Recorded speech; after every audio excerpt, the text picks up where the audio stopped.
Many parents tell me the same thing. My child used to love maths in primary school, but in middle school, everything changed. The same child who used to finish homework quickly now says, I don't understand maths. Or worse, I hate maths, and parents feel confused. What happened? My child was doing so well earlier. The truth is, this shift is very common around grade 6 or grade 7. And surprisingly, it does not mean that the child has become weak in maths. In most cases, something else has changed. Let us understand why.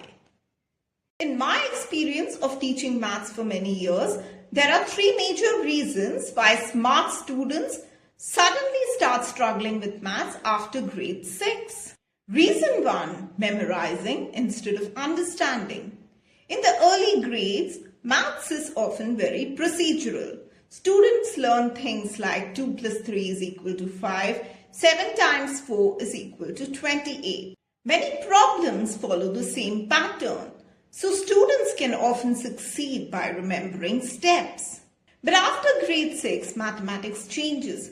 Students begin learning algebra, ratios, percentages, multi-step reasoning. And now something important is required, not memorization, but understanding.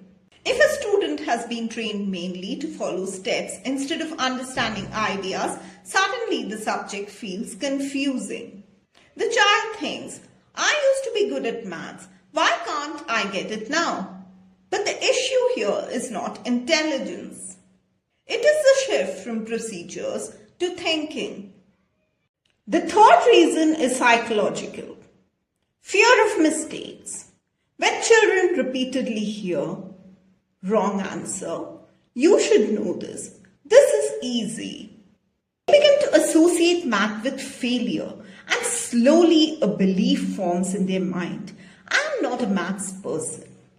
Once that belief forms, even simple problems feel difficult because the child is no longer solving with curiosity.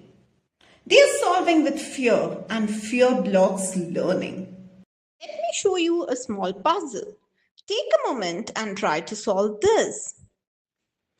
In a basket, the ratio of red balls to blue balls is 3:2. If there are 15 red balls, how many blue balls are there? Pause the video for a moment and try to think about it. Let's solve it together. The ratio 3:2 means for every 3 red balls, there are 2 blue balls. Now we are told that the number of red balls is 15. So we ask, 3 multiplied by what number gives us 15? 3 times 5 is 15. That means the ratio has been multiplied by 5. So we multiply the blue part by 5 as well. 2 multiplied by 5 gives 10. So the basket has 10 blue balls. What's interesting here is that we didn't need complicated formulas. We simply used logical thinking with ratios. And this is exactly the kind of thinking that helps students become confident in maths. So if your child suddenly started struggling with maths after grade 6, remember this. It's rarely about intelligence. More often, it is about moving from memorizing to understanding, pressure around speed, and fear of making mistakes. When these three things are addressed, confidence can return very quickly. If your child is in grade 6 to 8 and has started losing confidence in maths, I'm conducting a free maths confidence workshop for both parents and students. In this session, I'll share simple strategies that help children rebuild their confidence and start enjoying maths again. You can find the registration link in the description below.